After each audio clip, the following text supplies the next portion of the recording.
And now, broadcasting live from the Darkroom Studio at Craven Community College, it's In the Know. Good morning, everybody, and welcome to In the Know. I'm Craig Ramey. I'm Megan Johnson. And this is the show we do every week from the campus of Craven Community College, where we talk about things going on at the college, things going on in our community, never anything silly. I was told before we even started the show that nothing is silly today. But you still brought it up. Yeah, I did. Yeah. Yes, That's what you love about me. We have wonderful guests that are going to be on today, and it's an organization that I'm not super familiar with. So I hope everybody can stay tuned for the next half hour and learn more about the Bern Preservation Foundation, because we've got Richard Parsons and Kathy Alex with us. Yep, and they'll be talking about the Bern Preservation Foundation Antique Show as well. Correct. Yeah. Yes. Yeah. So exciting stuff. I missed you last week. I hope you had a good time. I did. We of course had the College Foundation on with Christina Bowman and Charles Wetherington, and had a wonderful visit with them, and very, very productive. So I was very excited. Yeah. Well, I guess they were timely too. Timely, because their CFA nominations are open. CFA nominations are open. They were literally signing off and helping one of my students in Havelock actively. It just everything, when we talk the talk, they're also walking the walk. And it was very timely. They're nonstop with helping students. Absolutely. Yeah. Absolutely. It seems like we're always in some sort of a registration period, so there's always a student need for whether it's a workforce class or a curriculum class. Yes, so. And they also make it easy. There's not a lot of red tape. There's not a lot of, thousands of forms to fill out and all that kind of stuff. So they really do try to expedite and serve. Yep. Yeah. Well, good. Well, I enjoyed having a day off, and you didn't need me. It looked like things went great. Things went great, yes, and it looked like you were having fun too. So I did have a lot. You needed a little break, so that's awesome. But I see that this is still here. It won't last the week. It's probably going to go Friday or Saturday. Okay. Yeah. So do you remember the 70s? What was the guy? I remember all 5 years of it. Wolfman. Yeah, Wolfman Jack. Wolfman Jack. Yeah, Remember, he was radio the guy. DJ. Yeah. Come on but down and listen to Wolfman Jack. He had the big full beard. Yeah. So that being said, guess what today happens to be? Is it National Werewolf Day? Well, close. Okay. Today is the first full moon of 2024, and it is called the Wolf Moon. Okay. Did you like that transition? I did. Oh, look at that. Well, you know what happens when you have a beard like this and you see a picture like that? You howl. That is correct. And so let's go and talk a little bit about the Old Farmer's Almanac began publishing names of full moons in the 1930s. It notes that January's full moon, in quotes, came to be known as the wolf moon because wolves were more likely to be heard howling at this time. Why do you think that is? You think they see that moon up in the air and they're like, this is confusing, I'm scared? So there's a couple of reasons. So now again, this is somebody else's research, so if this is wrong, just chime in on the comments. Don't come in after me, If you're a wolf expert. If you're a wolf and moon expert. Wolfologist or a moonologist? Both? Yep, if you're either one of those. Yes. So there were facts that tribes in the United States used to call it because of the appearance of wolves began to howl during the fascination of the Earth's symmetry, okay? And I'm kind of Reader's Digest version. And so, but then they also said that they were hungry because the full moon would complicate their hunting. I see, because they can't be stealthy. Correct. And if you have a dog, when there's a full moon in my house, they pace. And they pace by the window because they can hear and see all the little critters because, the deer and whatever are walking. Okay. So I would say that that's a potential, okay? But then as scientists over the years discovered that this is the time of year that wolves began to breed. So the howling was probably calling the girlfriend. I see. Or marking territories. Okay. That's according to the scientists. I'm just going to say, I don't know. Just call it the wolf moon. I hope it's not raining tonight so we can actually enjoy its beauty. So that'll be kind of cool. And if you want to stand out in your driveway, Trentwood's police will not be called and howl. So I can howl in my driveway. You can howl in your driveway, yes. So I think there's a code in the Trentwoods law that just keep the volume down. Yeah. Yeah, you'll be fine. There are no rules in Trentwoods. No. The wolf moon is the name of the first full moon of the year. Now, the full moon occurs because it is completely opposite in the sky from the sun, and we're in the middle of it. So it's reflecting all of its light. Today happens to also be opposite day. Oh, is it? It is. We should have switched chairs. We thought about it, but then I thought it might cause too much confusion, Yeah, and okay. so. But anyway, but that was my little Opposite tidbit. day. Opposite day. Okay. So, yeah. Well, now that you've told me that, I'm just going to mess with you the whole rest of the show. No, I would Great. never do that. Yeah. So I can for- take your tie. You can take my scarf. It could be opposites. You want to do it no, right now? let's not do You it. sure? I'm sure. Okay. Okay, but enjoy the full moon tonight, y'all. And also for those who are watching the show, either live or on the replay, thanks for joining us. If you're watching it live, please do comment. Ask us any questions you might have related to our guests today or about the wolf moon, because Megan is an expert. Maybe post a picture tonight. Post a picture of the full Yeah. moon in the comments. Yeah.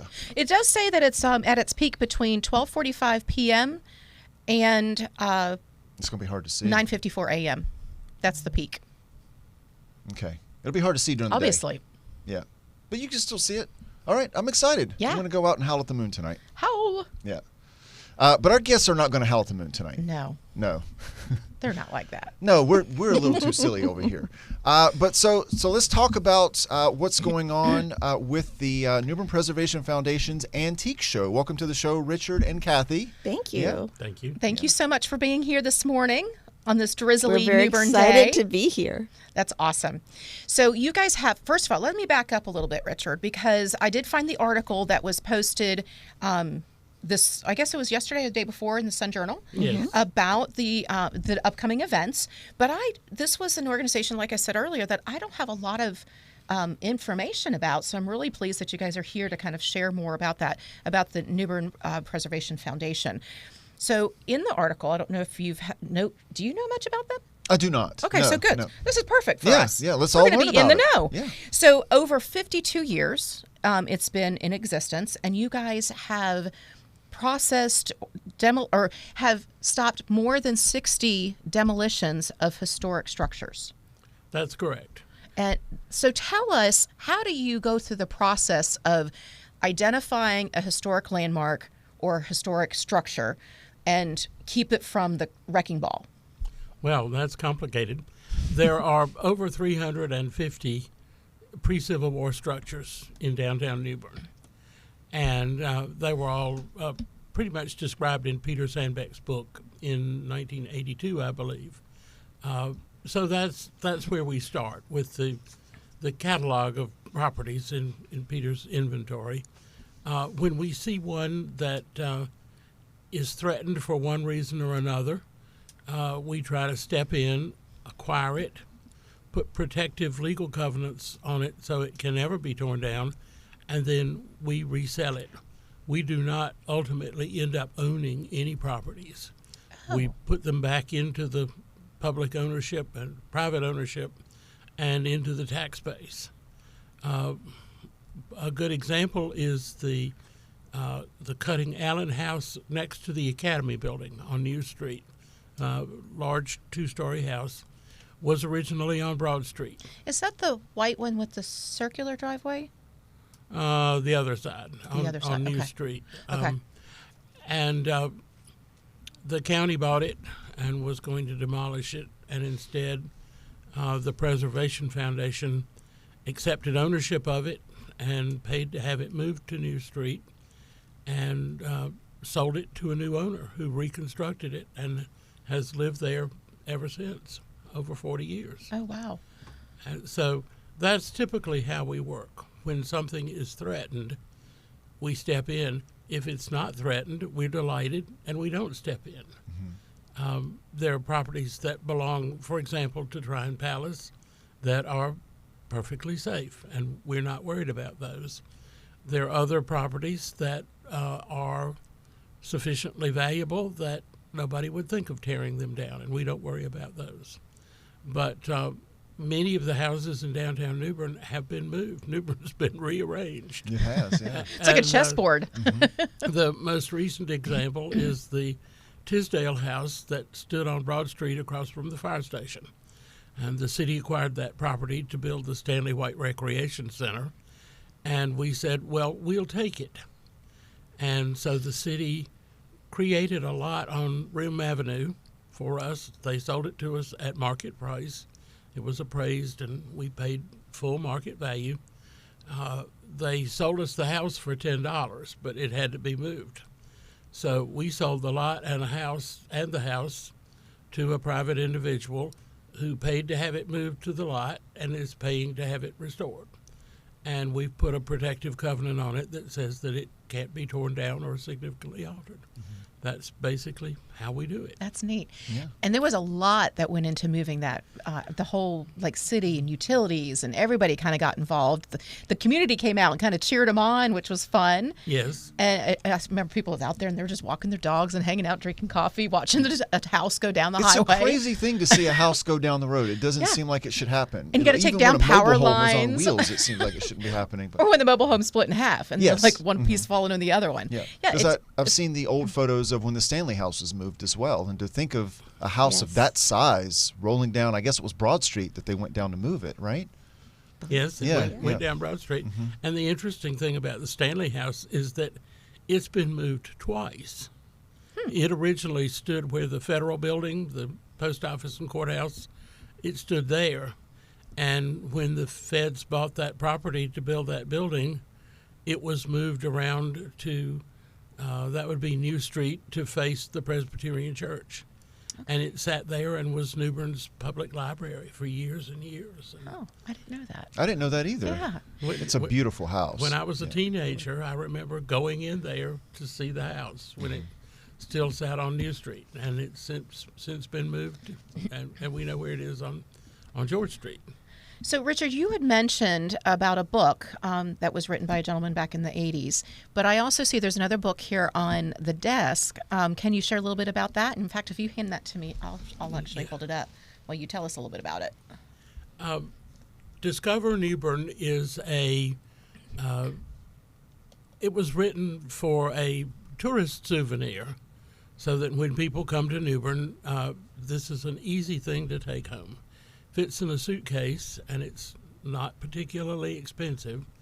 And it's basically pictures of what's wonderful about downtown New Bern. It includes a number of the structures that the Preservation Foundation saved, and it includes a number of others. If you just pick a random page and Yep. This is that beautiful Craftsman that's down on National Avenue. yes, and that is not protected by a covenant, but it is protected by being a very valuable house, and there's no reason to for it to be disturbed.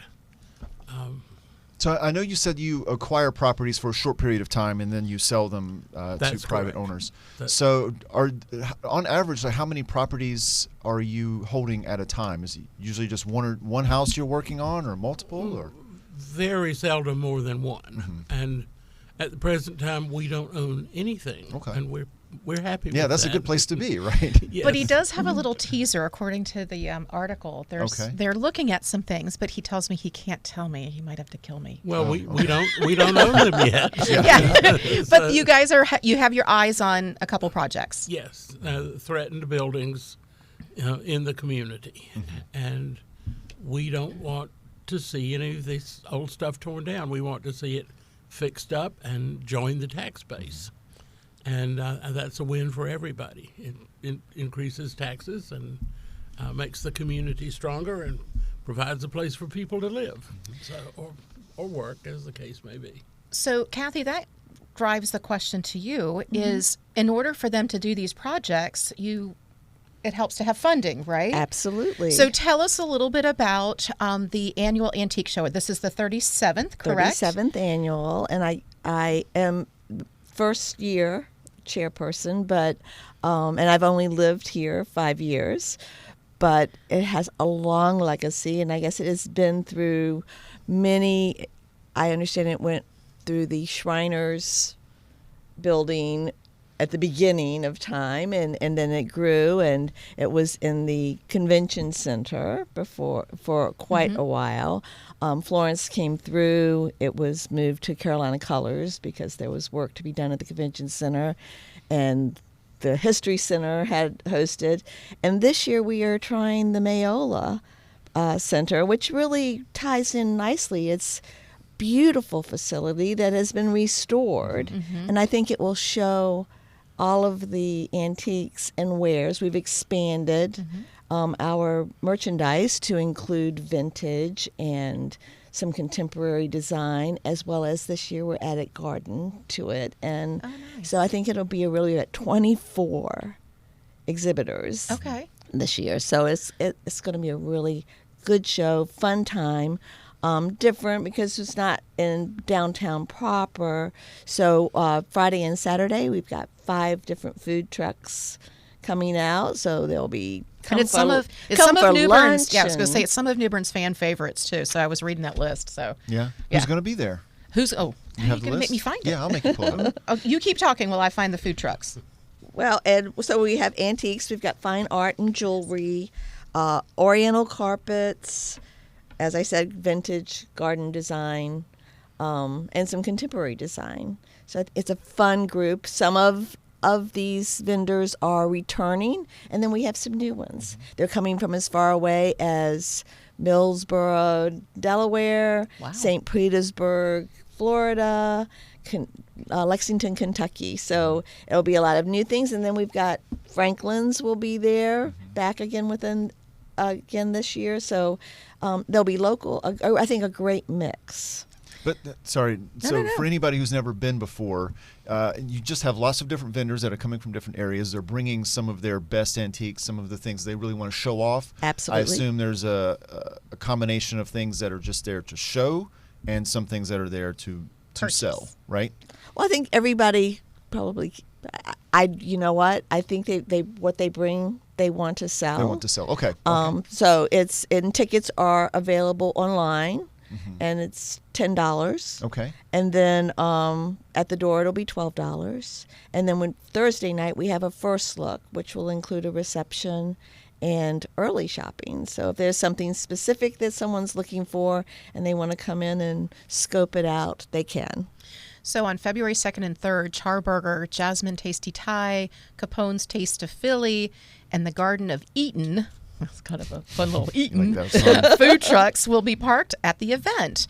All About Churros food truck will only be there on the 3rd. And then inside of Mayola, Riverside will have Chaos Coffee, Sweet Annie's. They'll be serving coffee and bakery items. Freshwater Beer Company will be selling beer and wine inside as well. There's your $10 ticket right there, mister. That pays for itself. Right? So come out and make a day of it. Yeah. Absolutely. So you said you've only been in the area for 5 years. So number one, thank you, because New Bern's always looking for wonderful volunteers. So we appreciate what you are doing, especially we're going to consider you a newcomer.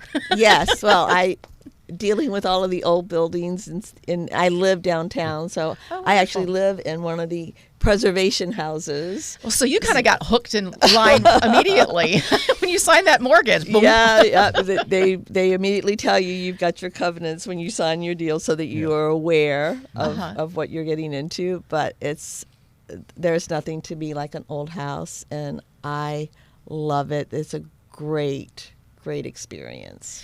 Well, we are pleased that you, both of you, continue to volunteer for this group, the New Bern Preservation Foundation, but also being a resident and kind of taking that ownership and then paying it forward, which I just think is, because you're being a great steward for our city.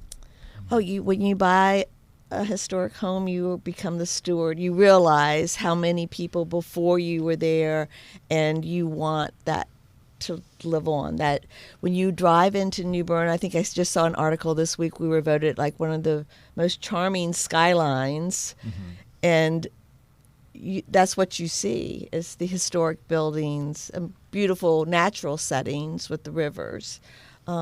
That's right. It's a big part of tourism. It's a big part about why people want to live here. When they're walking around downtown and of course, spreading out around the area as you start getting into Riverside as well. Yes, absolutely. Where Mayola is, of course.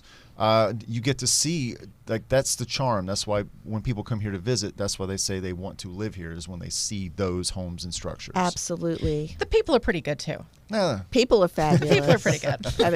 But I've had, people come to visit me that had never been here before, and they're like, we feel like we're on the set of a movie. Oh.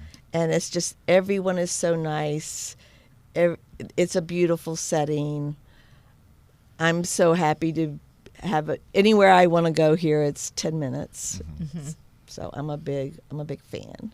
So Richard, as the president, Yes. Again, thank you for serving. So what do you need? What do you need from the community other than to come out for this event, this upcoming wonderful event? But what else do you need in your group to continue moving forward? Well, another way that we preserve things, and a good example is the King Solomon Masonic Lodge. It's the oldest black Masonic lodge in North Carolina. Mm-hmm. And we've just finished a very successful fundraising campaign.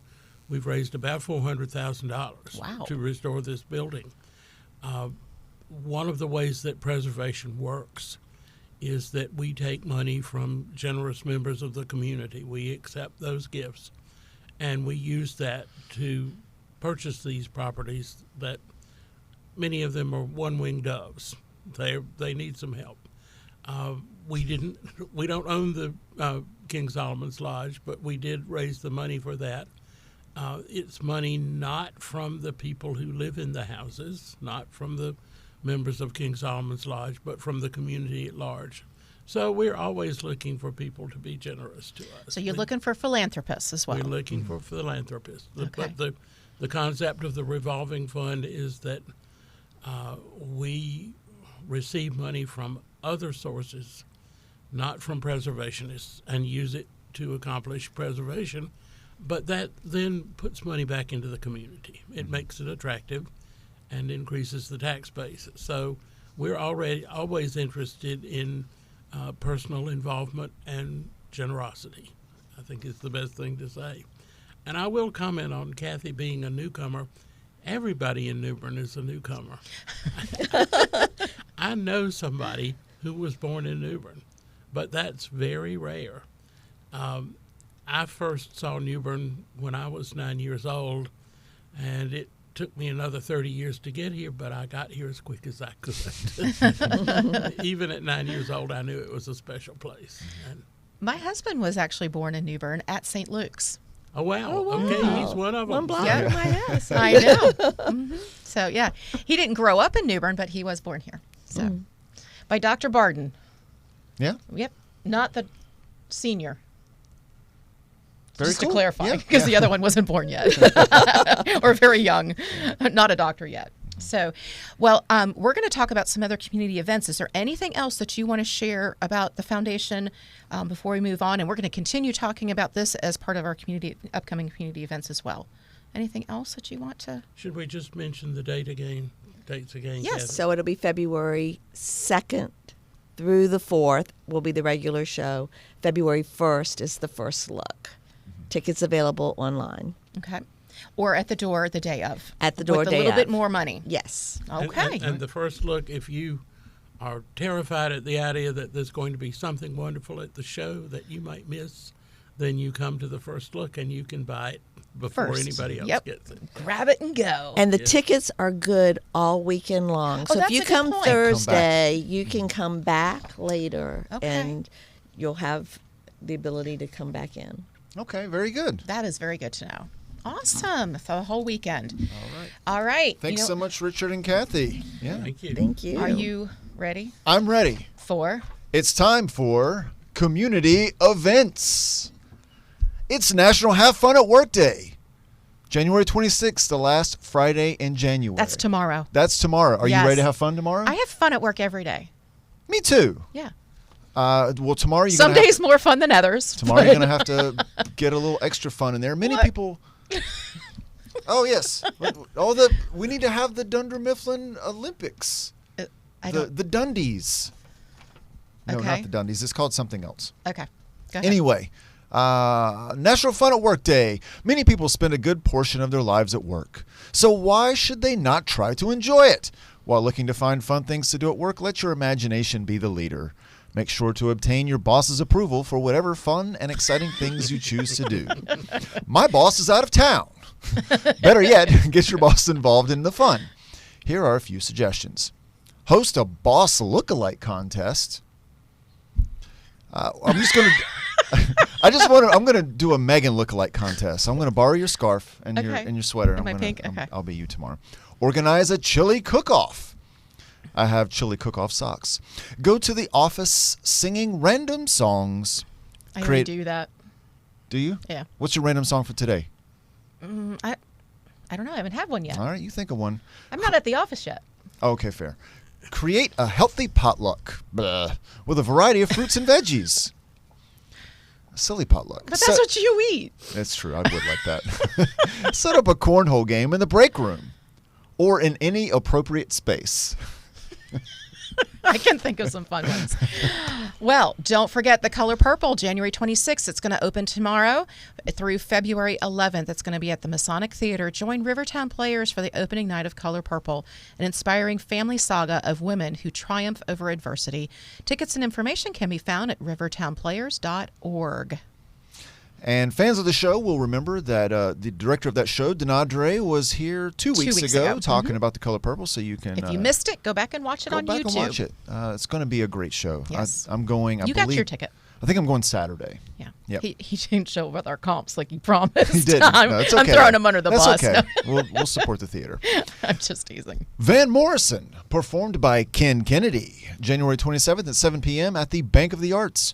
Craven Arts Council and Gallery is proud to present at the Gallery, Van Morrison, performed by Ken Kennedy. Tickets are $20 for members and $25 for non-members. Available in person or online at cravenarts.org. You know I love a good alliteration, right? It's all over the place there. Barber builds better boats. January 31st from 2 to 3, the North Carolina History Center. The Lifetime Learning Center is pleased to continue the New Bern History Lecture Series with Barber Builds Better Boats, the place of Barber Boats, Inc., and the material culture of New Bern. This lecture is free and open to the public at North Carolina History Center, the original location of the Barber Boats.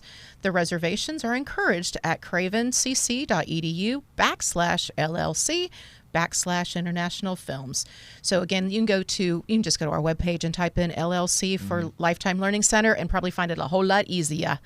Barber Builds Better Boats. Should I try that again? I would like for us to say it together. Ready? You ready? Barber Builds Better Boats. The place of Barber Boat Works, Inc. in the material culture of New Bern. Rolls off the tongue. Are we floating yet? Are we floating yet? But, it needs a tagline. Yeah, just add that to the end. We floating yet? We're floating. Because if you ain't floating, it's not a better boat. What is that building that's up on the screen right now? That's where the original Barber Boats was. I assume, but is that where the axe throwing place is now? Across the street. Is that what that is? That's the same building, right? Yeah, the Barber Boats was across the street from the Axe place. Okay, where the History Center History is. Center Okay, is okay, now. okay, That's okay. what that said. I mean, I knew the History Center was there, but I didn't know because that building that's up there looks like the one that's there. But I don't know what I'm Probably talking about. the same builder, architect, I will something. never be allowed to join the New Bern Preservation Foundation because I Something. cannot Gladly identify accept. buildings. Yeah, he's going to gladly accept you and teach you. That's right. Yes. All right. Speaking of them, it's the 37th Annual Antique Show and Sale, February 2nd through 4th, 10 a.m. to 5 p.m. and 11 a.m. to 4 p.m. on Sunday. February 1st is the First Look Sale at the Mayola at Riverside. The 37th Annual New Bern Preservation Foundation Antique Show and Sale is back at Mayola February 1st through the 4th. There will be fine art and jewelry, antiques, oriental carpets, and more. Tickets for all weekend access is $10 in advance, $12 at the door, and can be purchased at newbernpf.org/antique-show, or you can also just look at it up on the screen there. Tickets to the First Look Show are $30, and that will be from 5:30 to 8 p.m., and of course that ticket will cover you for the entire show as well. All right. All We're right. starting to get yummy. The Carolina Chocolate Festivals, February 3rd and 4th, 9 a.m. to 5 p.m., and then 10 a.m. to 3 p.m. on Sunday, the Crystal Coast Visitor Center in Morehead City. Chocolate lovers come out to the Chocolate Festival, where there will be all things chocolate, while samples and contests and entertainment. There will be a pro/amateur bake-off and a Cocoa 5K run or walk. You going to do that one? Maybe. Before the festival even opens. So you get your run on, and then you can go eat all you want. Chocolate. Get your tickets at the door or online at carolinachocolatefestival.com. Yum. Have you ever been to the Chocolate Festival? I have. Yeah, it's good stuff. I used to live in Morehead City and Beaufort. So the only thing that was kind of turned me off was they were having a chocolate pudding eating contest. Yep, they were having that every year. I can't handle that. Yeah, it's messy. It's gross. Yeah. I'm sure it's a lot of fun. And if you enjoyed chocolate pudding that much, join them. Yeah, makes for great photos. I'm sure it They does. just put a plate down and a cup of pudding, and people just bury their face in it. Yeah. You could get a lot in that. It would be gross. Yeah. Let's not do that. Let's do that.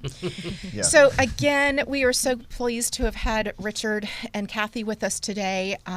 Thanks again. Please go down and support the New Bern Preservation Foundation. Continue to learn more if you want to know. I'm sure that Richard would love to have you join the group. That's very true. Yes. So when do you guys have meetings and where? Well, the board meets monthly. Okay. The membership has occasional meetings. We have a general meeting every year, and then as we schedule events. Well, I know you brought Lisa, and I don't know Lisa's last name. Setliff. Okay, Miss Setliff. She's in the booth with Zanetta, and we did not shoot it to the booth, not because we were ignoring Zanetta, but she was having an iPad issue. So, but Lisa is, from my understanding, she is your social media guru. Absolutely. So, Absolutely. is there a Facebook page, Lisa? So they can follow and get some information from there. Perfect. So in the meantime, if you've liked today, please put in some comments. We want to see pictures of you howling at the moon. Enjoy the beautiful first full moon of the year. And we will be back next Thursday, which is going to be our 80th episode. Are we going to do something fun? We probably should. That's Yeah, exciting. It is 80. Well, and again, it's just 80 here in this studio. So we're going to have Tracy Lee and Tangi Middleton to discuss our brand new program, Massage Therapy. Yeah. I'm really excited that we're having that new program. And like our barbering program and the aesthetics program, people from the community can come in and students can I'm just hone wondering, their is Tracy skills. bringing her table so she can do a sampling on us? We can ask her. That'd be I don't know if fun. she is or not, but we can certainly ask. But yet, we've had so much interest about having a massage therapy program at the college that we're finally like, let's get the resources together and get make it. this happen. So. Yeah, it's very exciting. It's good for the community. Great resource. So, yeah, super to have that. So, we will be back next Thursday. And in the meantime, you got a lot of stuff to go play and to go do and have fun this weekend. So, we will see you next time. In the meantime, stay safe, stay happy, stay healthy. Take care. Bye-bye. Bye, everybody.